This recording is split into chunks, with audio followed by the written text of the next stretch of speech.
Welcome to the Genealogy Happy Hour, a place where new family historians can learn to document their family histories and celebrate their new discoveries. I'm Amy. And I'm Penny, and we're here to help you discover your family tree from the beginning. Welcome to episode 108. In this episode, Amy and I are going to discuss a very important topic. Maybe not the most exciting topic, but it is important. It's important. It is. And that is family history software. But first, do we have a wine, Amy? We do. We have Double Black Cabernet Sauvignon Paso Robles. And it's the top selling item today at Total Wines. Did you know that, Penny? Oh, look at that. I know. It's amazing, right? It is a stunning Paso cab with a medium purple color. It's got fresh blackberry, crushed blackberries, raspberries, and smooth tannins round out the finish. So it's bold, it's full-bodied, and it's delicious. That sounds great. Great red wine. And I love that it's at Total Wine because now Total Wine has my favorite Vino Verde back in stock, Avaleta. So I can go down there and pick up a case of that and try your cab. And they pick up a cab while you're there. That's right. Exactly right. All right, but first do we have a word from our sponsor? We do. Today's episode is sponsored by newspapers.com. Break down genealogy brick walls with a subscription to the largest online newspaper archive. Did you know newspapers.com has over 1 billion pages of digitized newspapers dating back to 1690? Their growing collection includes papers from the US, UK, Canada, Australia, and beyond. Discover birth and marriage announcements, obituaries, and everyday stories about your ancestors in seconds. Newspapers.com can help you fill the gaps between vital records and reveal details about your ancestors' lives that you can't find anywhere else. Their easy-to-use search feature lets you filter your results by date, location, newspaper, and more. When you find something interesting, newspapers.com makes it a snap to share with your family and friends. You can even save it directly to your ancestry tree. Come explore 1 billion pages and make infinite discoveries today on newspapers.com. Use promo code HAPPYHOUR for a 20% discount on your subscription. Okay, Amy, this very exciting topic of family history software. You know, when we decided to do this podcast and I started to dig a little bit deeper into my software, I kind of fell in love again with my software because I realized that there's stuff there that I'm not utilizing or I've forgotten that's there. And there's another software out there that I may want to even look into. So, but it's important to have. I know back in the day when I first got into genealogy, we were handwriting forms. And then I got creative on the word processor and made up my own little family group sheets and all that sort of stuff. But now we have these. We just put in the software information or download our tree from Ancestry or Family Search, wherever we have it, throw it all in there, and Exactly. it populates just the way we want it. Well, most of the time, yeah. We'll talk about that. Yes. So Yes. why should you spend the money on a genealogical software program for your computer? That's what we're talking about today, and we're talking about some of the different ones. The different and what they ones, do. correct. Yeah. Penny's a PC. Microsoft user. Yep. What do you call those? I guess PCs, right? Windows. I guess you There would you say go, Windows. There you go, Yeah. Windows, right? And I'm a Mac user. So we're going to talk about both of those softwares for both those formats. Right. Okay, but let's get back to why should you own a computer? It's so easy to have a tree on Ancestry or on Family Search or Most of us do have at least one. We Correct. do. And I will also say 100%. I'm looking at my tree on there a lot. But it definitely doesn't do all the things you can do with your own program. Correct. With your own program. Right. Plus, okay, we'll just go over a few things. You control the editing on your own program. Correct. Yes. And what if something ever happened to Ancestry or Family Search or, Where's your tree? Right. One of the DNA companies just went bankrupt. Yeah. So, I mean, I'm not saying that any of these other companies would do that. I don't think they will. But yes, what happens or even if there's a glitch? I mean, sometimes you can't get on. Yeah. And that's your time to work. Right. So, what are you going to do? 100%. One of my favorite things that you can do with software is to create detailed reports. Yes. And you can really do custom reports. You know, if you're looking for everybody that died of botulism, you know, in whatever year, you can sort that. You can sort that. Yeah. Yeah. Well, you have the portability without the need for Wi-Fi. Oftentimes, we've gone into, most libraries have a Wi-Fi, and you can connect your laptop to that. But in some places, you can't always connect to the laptop, or you're going to have to bridge it with using your data on your phone in order to access the internet. So if you're just relying on a tree or your data that's up in the cloud someplace, you may not be able to access it in some remote locations if you're doing on-site research. That's true. The other is security. We were just talking about that before we started recording, is the security. Some of this stuff is, especially for people who are still living, if you've got that out there on Ancestry, yes, Ancestry keeps them private, but there are ways that you can kind of look and kind of figure out possibly, information about those people. So there's the security issues too. I think of also when we're talking about documents that we have, if it's something that I spent a lot of money on to get, or I spent a lot of time researching it and finally have found that document, I am not just going to throw it out there. I know that's kind of selfish of me, but I put a lot of time and money into finding that document. I might put on my Ancestry tree, this is my source, this is where I, have it. And if somebody contacted me, I can tell them where to go and get it. Right. Or if it was free, I can share it or whatever. Yeah. Right. But, that's another thing that these software programs are good for. They will hold your documents that you have, or things that are handed down to you in the family or whatever. Yeah. And you can control your privacy on, like, let's say Ancestry. I don't think you can control it on Family Search at all. Think so. No, that's very collaborative. Yeah.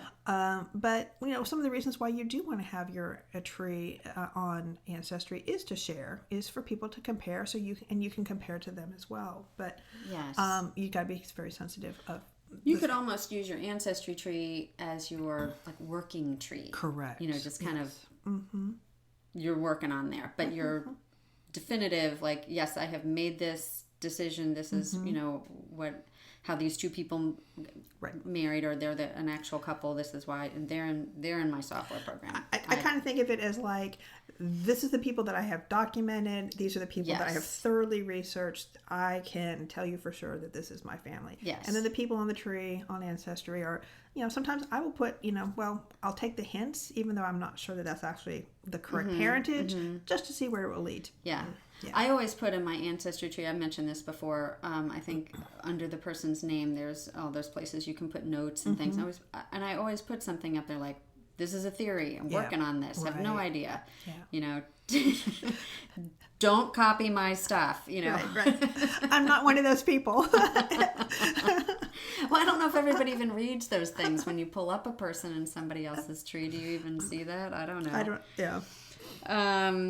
Let's see. Oh, there's a lot of mapping capabilities in these softwares, which is really nice. When you get to the report, the reports, you've got your family group sheet. I just talked about doing it on in a word processor way back when. So you've got your family group sheets that, as you are updating the information, changing, altering the information, it's automatic, so you can constantly update your reports to be the most accurate. One thing that I found that was really interesting when I was going back into the software that I use, you can actually write a book.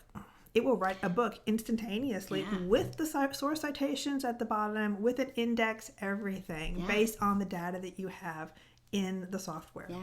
So you don't even have to rewrite anything, really. How fun is that? I know. Some of them have color coding. I know They Roots do, Magic yes. does. I love it. Right. And you can use your own colors. There's like a multitude of color choices. It's not just like, here are your 5 colors. That's great. Let's see. You can customize your views. You can add your own facts, and I love that. Like if they usually give you a plethora of facts that you can choose from. But if there's something specific to your family, you can add that in. It does help with citations.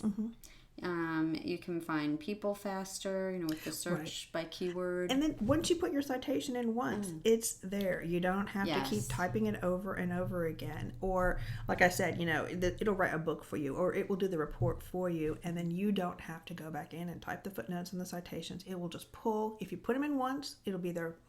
They'll be there forever. Yeah. And you don't have to continue to do that over and over again. Yes.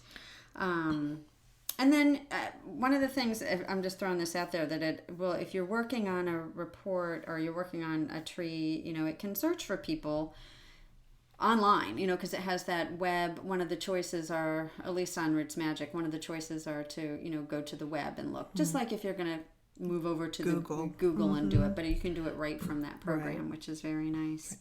So there's a lot of great things. Two interesting things that I also found with mine was for deceased family members, it will write an obituary for you.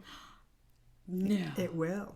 It will. I asked it to write one for me, and it said no because I was still alive. So I was like, well, thank goodness. Okay. But for the deceased people, it will take all the information. If you have their occupation, what church, religious affiliation, everything, and their parents, their kids. It will put everything when they got married. It will put it into an obituary for you. I know. Okay. I know. And the other thing that was interesting, it has statistical analysis. It told me the average age of lifespan for everyone in my family tree, and then it broke it out between male and female. Nice. So, I don't know. Yeah. But it's a lot of interesting things that are there that we never even thought.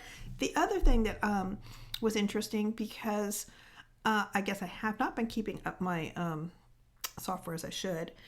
You can tell it to tell you how many islands you have, and islands are groups of the family members. So your all the data you put in, your one big tree, like a nuclear family. Your one big tree. Your one big tree is one island. Okay, but then you might have. Like you were saying, I'm putting this family out there as possibly connected to my family. Okay. I put some grandparents in there that I don't know if those are the grandparents or not. And then you're like, no. So now this little family group has been left out. It's still hanging out there in your software, but it's not connected to your tree anymore.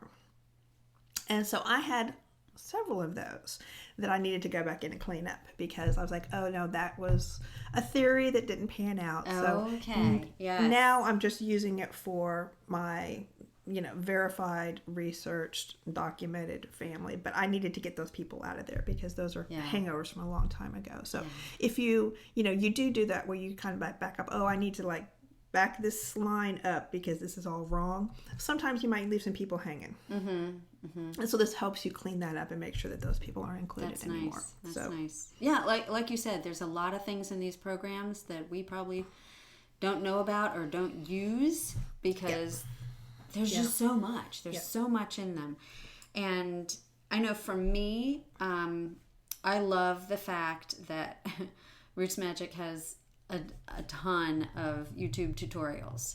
If there's something, because I am a visual learner, I need to see it I rather than just read the directions. So I love to, how do you do this report? Or can I find this on Roots Magic? I can go there and find it. Somebody tell me how to do it. Yeah. The other thing that you can put in these that I think is underutilized is contacts. Your relatives who you have reached out to for genealogical information, the ones that you keep up with, even archives and repositories. If you've called and talked to someone, or you've hired a genealogist in a certain area, you can put that contact information right in that program, so it's there for you. Yes, everything's in one spot. Yes, which is really nice. Yes, and the amount of reports is just mind-boggling. Yeah, and charts. And reports and charts, and then the availability to do that custom report. You know, if Customization, yeah. trying to find a specific thing, that you are able to do that. You can do a calendar with everybody's birthdays, dates of death, all of that sort of stuff to see if there's, I'm always fascinated with that at work because, I'm looking at different families all the time and how the birth dates all seem to cluster in certain months or, it's fascinating how dates, cluster within families. So or when you look at it and you find out that all these ancestors had something happen on your birthday. Correct. It might not be a birth, but it could be a marriage. I'm always like, what? I didn't know that. So there's a good bit of options out there as far as the number of software programs. Right. Right. So I have Roots Magic, which is about $40, but they also have a free basic version. And does that sync with integrated with? Yes, I can go back and forth between my ancestry tree and I can just pull my ancestry tree in, and vice versa, and it'll go back and forth with that. And I believe Family Search as well. I don't have a tree on Family Search, so. And it will do the hints for Ancestry, Family Search, Find My Past, and My Heritage. And it does have a smartphone app, which is also important to have a smartphone app. Yep. And your Legacy is now free. Legacy is now free. You used to have to pay for that. Right. And all of these, most of them have a free version that you can test, if you're interested in it, you can do Family Tree Maker does not have a free version. Oh, they don't? No. But Legacy is just free. There is no cost to it. But it was also, not too long ago, purchased by, or the company that owns it was purchased by My Heritage. Correct. Yeah. So it syncs with that. Find My Past, Family Search, that does syncing with that. And they don't have a Mac version. Right. But you use it. And No, I don't. Oh, which one are you using? No, I use Reunion. Oh, Reunion. Oh, that's right. Reunion. That's down the list. I don't know why Legacy and Reunion to me are like, okay. They're the same. Okay, right. So Legacy does not work with Mac. I used to use Family Tree Maker, probably maybe 10 years ago. And they had a Mac version, they have a PC version. I think the PC version was stronger. And I started having some syncing issues on the Mac with Ancestry. And so I felt like they weren't supporting the Mac version as much as they were the PC. So I went back to Reunion, which I had used before. Yes. And my whole company uses Reunion actually, but it's just for Mac. They do have a smartphone, the iOS version as well, which is great. You have to keep it in like a Dropbox so it can access it. Yeah, same thing with Roots Magic, But the downside is it is on the pricier side. It is. And then you also have to pay when they do upgrades. If you want to upgrade, it's about 50% of the purchase price to upgrade it. You don't have to upgrade every single time they do an upgrade. I think I went from like version 11 to version 13 or 14 or something. So I skipped. But it is on the pricier side. But it's $99. It is $99. Yeah. And but it's super easy to use. It's very visually pleasing. You can do a lot visually with it, and it has all of my citations and everything. Yeah. The other Mac product that is out there that I had initially looked at way back but I just looked at it when we were getting this podcast together is the Mac Family Tree, and that looks very interesting. It's come a long way since the last time I looked at it, and that's that's like $70. They also have the iOS version as well on that. Okay. I'm gonna backtrack. Yeah. Because in my mind I had it. And Roots Magic Legacy for some reason. Roots Magic Legacy does do. Yeah, Roots Magic also has a Mac version, I believe. I think so. Yes, they do. Roots Magic has Windows and Mac. And just for everybody out there in the UK, Family Historian, which is $65, that is a great program specifically designed for UK. those of us in the U.S. can use it as well, but it's made in the U.K. and it's designed for U.K. researchers. So that's a good one. There's also another free one called Gramps, Gramps. I saw some write-ups on that one, Yeah, and that's a free one. I don't know too much about it, but they do have some tutorials on YouTube, which is great.